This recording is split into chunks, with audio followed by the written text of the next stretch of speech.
Audio is such an important part of the filmmaking process, but it's one that usually takes a backseat to video quality. You can pretty much get by with a video that has so-so image quality but really understandable audio, but not the other way around. For instance, if you take this clip and remove the footage but still keep the audio, you're still gonna get a pretty good idea of the story or the message that I'm trying to convey.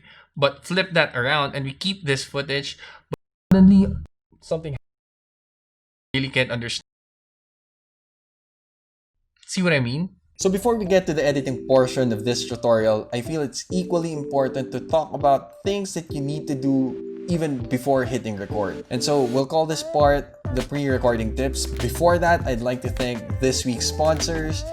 No, I'm kidding. We don't have sponsors. I'm just kidding. I just wanted to try that out to see how it would feel like, because maybe one day, who knows? Anyway, going back to the video, let's talk about some pre-recording tips. So first and foremost, this whole exercise is going to go a lot smoother with the help of an external microphone. I use a very cheap shotgun mic, the Boya BYM-M1, which I actually did an in-depth review and test a couple of weeks back.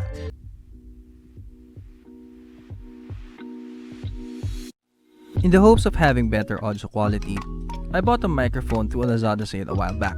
And after watching lots of reviews and tests done on this microphone, I was totally sold. The Boya BYM-M1 is a popular beginner go-to mic for YouTubers and vloggers, and its cheap price makes it such an easy purchase. Please do check that out. But yeah, so a shotgun mic is going to be crucial in lessening room noise or the ambient noise inside the room where you're recording and focusing more on the sound source, which in this case is going to be your voice. Secondly, what you're going to want to try and do is to minimize as much as you can unnecessary background noise. Now, if you have a recording studio, that's great, but for the rest of us who do these videos in the living room or in the dining area, then handling noise is going to be quite of a challenge. These rooms aren't the most acoustically treated rooms in the house, and so your microphone will tend to pick up a lot more room noise. Now, to me, this usually means turning off the AC and the fan just so I can make sure that the microphone picks up even less noise.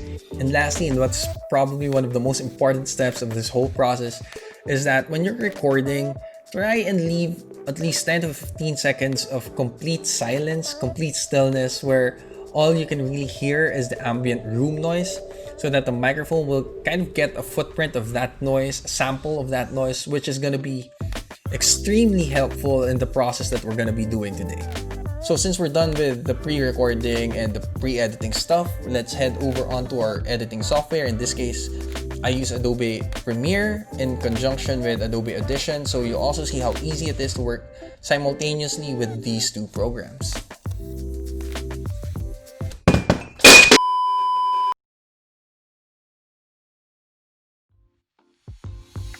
Okay, so here we have Adobe Premiere, and you'll see that I've already loaded the clip that we're going to be using for this tutorial, which is actually an old recording that I did for a different video. So the first thing that I want to do is to play the clip without any sort of editing on.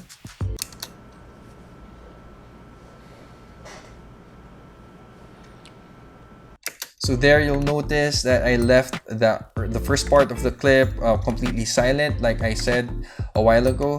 And you clearly hear the air conditioning unit running in the background. So it's pretty audible. I worked really hard for these videos, but every time I watch them, I just really cringe just listening. And when you play the clip further, even with me talking, the air conditioning unit's just really running too loud in the background. So what we're gonna do is we're gonna try and bring the clip over onto Adobe Audition and do the edits there. So you do that by selecting the clip that you have on the timeline, right-clicking, and then selecting Edit Clip in Adobe Audition. And you're gonna wait for it to load, and what this does is it creates a dynamic link between the two programs, which is pretty awesome and makes life easy.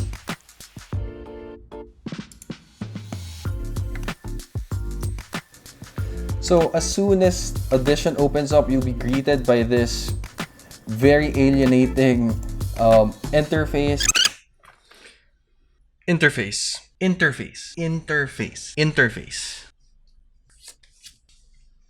For this tutorial, I just want you to focus on on the steps we're gonna do in order for you to not feel overwhelmed, so that it gets a little bit easier. Like I said, here we have the clip that we've imported directly from Premiere. And the first thing that you want to do when you're editing audio or when you're trying to make it better is to get rid of the background noise. And for me, the first step that I do is I go to the effects rack over here, and then I select this arrow and I go to noise reduction and restoration, and I select adaptive noise reduction. Click OK, and this brings up a dialog box, and I simply select either light noise reduction and heavy noise reduction depending on which one is going to be more effective. So you'll figure that out by first giving a listen to the clip.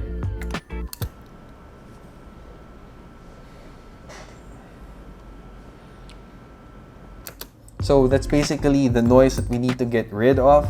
One thing also that have found to have been a massive help every time I do my edits over in Audition is I try to open up this panel, which is the spectral frequency display panel.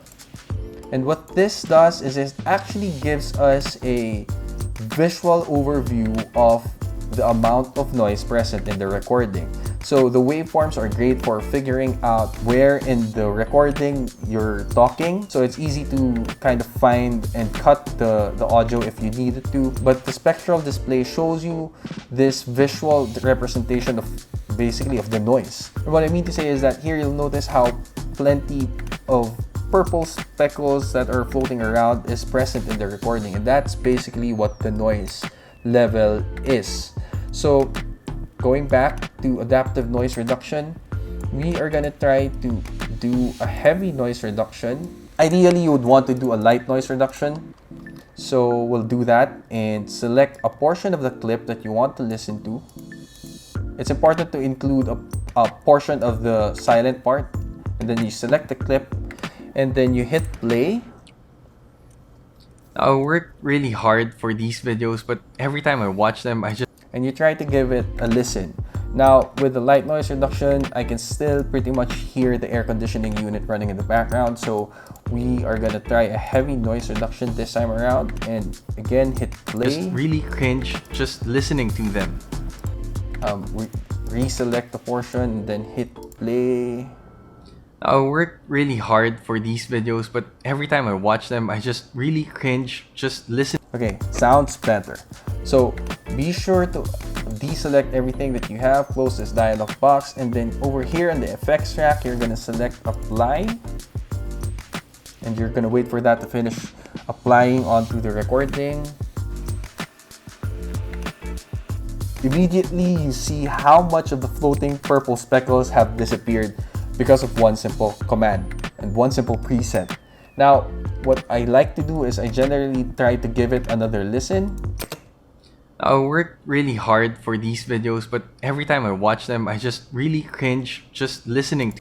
Okay, since I'm not yet pretty much sold with the audio, the next thing I'm gonna try and do is to add a manual noise removal step, which you do by selecting a quiet portion of the clip that you have in the recording, in which case it's either this part, or like this part. You wanna try and give the software as much noise footprint as possible to get a better result. So for this clip, we're gonna try and select this area. I'm gonna hit Alt and use my scroll wheel to zoom a bit and select this portion of the recording.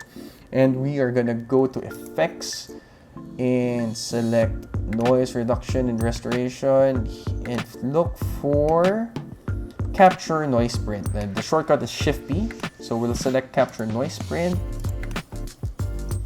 And then we are gonna deselect the portion that we just highlighted, and then we're gonna go back to effects and then noise reduction. This time around, select noise reduction process. So when it opens up this dialog box, the only two things I look at are these, which is the noise reduction by percentage and by dB levels. And generally, when I first do this, I try to put it at 50% first, and again, I select a portion of the clip, I give it a listen. I work really hard for these videos, but every time I watch them, I just really cringe just listening to them. I work really hard for these videos, but So one thing you can do to try and see the before and after of these clips is to select this toggle button. So if you play that I clip, work really hard for these videos, but and every select time I toggle. watch them, I just really cringe. I work really hard for these videos, but every time I watch them, I just really cringe. so the hum of the air conditioning, I think, finally disappears at 50%. But one step I like to do is to select output noise only and select a portion of the clip, and we're gonna try and listen to what the noise reduction tool is actually removing from the audio. Generally, what you wanted to do is to remove the noise, but not so much so that even your dialogue is affected. And you do that by clicking output noise and hitting play and giving it a listen. So by doing this, you hear this muffled kind of noise and a bit of my dialogue, but not too much. And for the purpose of this video, we're gonna try and amp that up to around 100% to see the difference. And at 100%, I feel like some of the words I'm saying are pretty discernible. So we're gonna stay away from that and maybe try and put it back to 60. Yeah, even at 60, I still feel like it's there. So we're gonna go back to 50. Maybe even lower at 30. Uncheck output noise to double Watch check. them, I just really cringe just listening to them. I work really hard for these videos, but every time cringe just I find that listening the to noise them. is back, so I maybe have I to bring work this up really to 50. hard for these videos, but every time I watch them, I just really cringe just listening to them. I work really hard for these videos, but every time I Maybe watch them, I increase it a just bit really again, cringe because I still just hear listening that to them. I work slight really hum. hard for these videos, but every time I watch them, I just really cringe just listening to them. Okay, I think that's pretty good. So next thing you're gonna do is we're going to deselect this portion of the clip, and then we are gonna hit apply so that it applies to the whole clip. So after that's done, you'll see that even more floating purple speckles have disappeared from our spectral display panel. And then you give it a listen. I work really hard for these videos, but every time I watch them, I just really cringe just listening to them. I work really hard for these videos, but every time I watch them, I just really cringe. And then if you want to listen to how it sounds like before, you go to open, you go to the history panel and go back to the top of the rack. Because of the audio. And so And I then decided to get to the bottom of it. I wanted to find... Click on this. Click on the bottom of the rack to see the difference. I worked really hard for these videos, Top of but the rack, every time I watch them, I just bottom of always the rack. cringe with the audio. So I So think not only does this audio sound great, but visually you can see how much noise has been removed from the recording. Now after that, after removing the noise, which is basically step 1, and listening to the clip, the next thing I look at is the levels. I worked really hard So- for these videos. Generally, I want to keep the levels and the recording levels of my audio somewhere to around -12, mostly maybe occasional peaks to -9, -6, but you kind of want to keep the audio levels around this area. But so when we listen to this clip, But every time I watch them, I just always cringe with the audio. I worked really hard for these videos, but I feel like it's a bit too high for my liking, only because I know that I'm going to be applying another filter later on, which might affect the levels.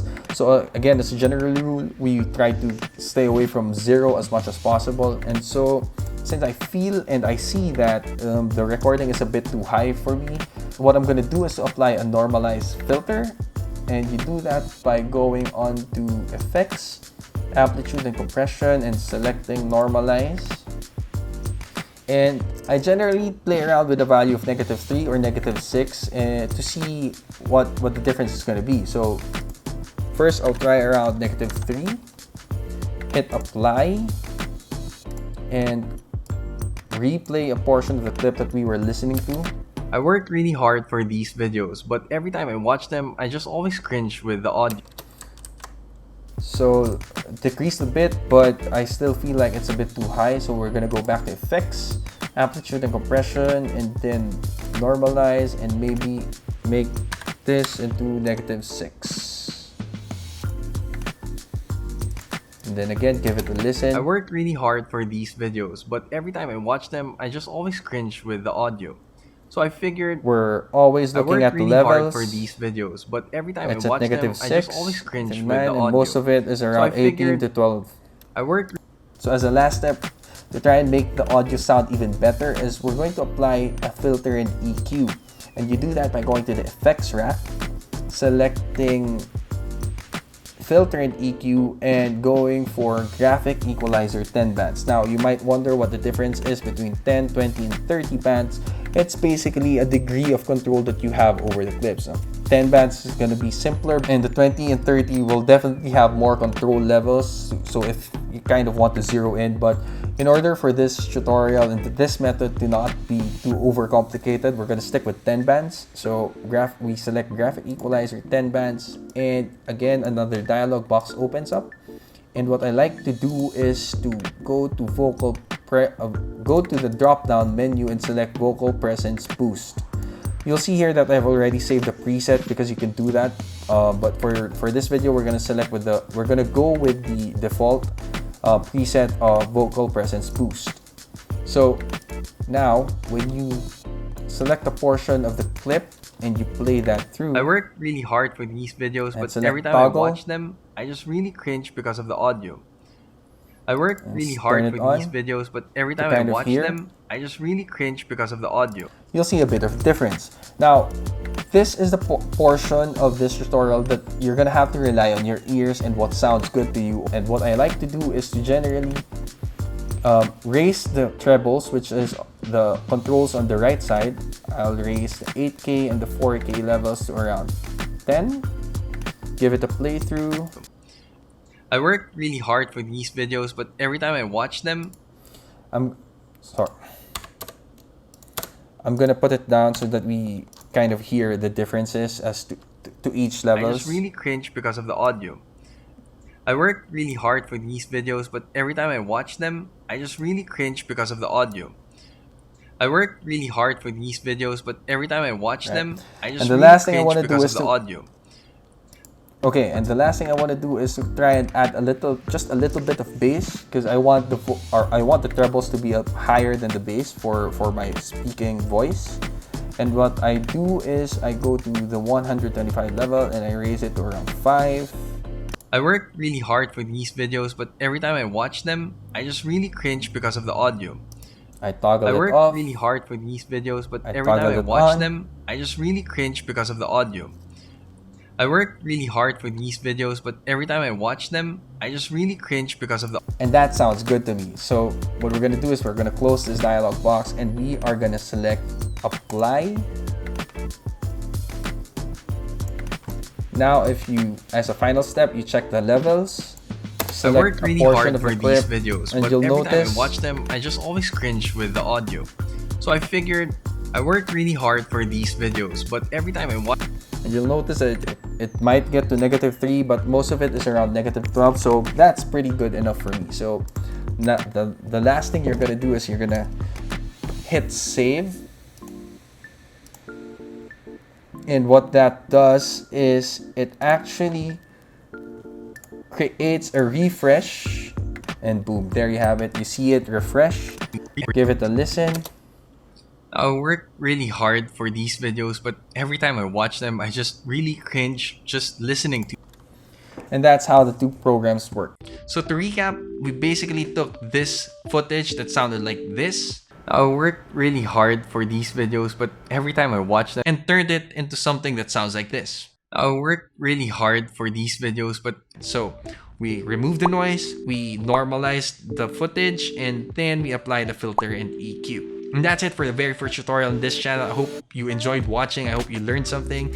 To me, this was a happy accident and got really surprised with the results. And I was so excited to make this video to share it with you, so that if you're like me who's trying to improve the audio of their video and have been trying to follow a lot of the other tutorials out there and they don't seem to be working for you, I hope you try this simple, easy steps. If you feel like I missed something or if there was a step in the tutorial that was too complicated for you, please don't hesitate to leave a comment or a question in the comment section down below, and I'll be more than happy to try and answer them for you. Until then, I'll see you in the next video, and thanks for watching.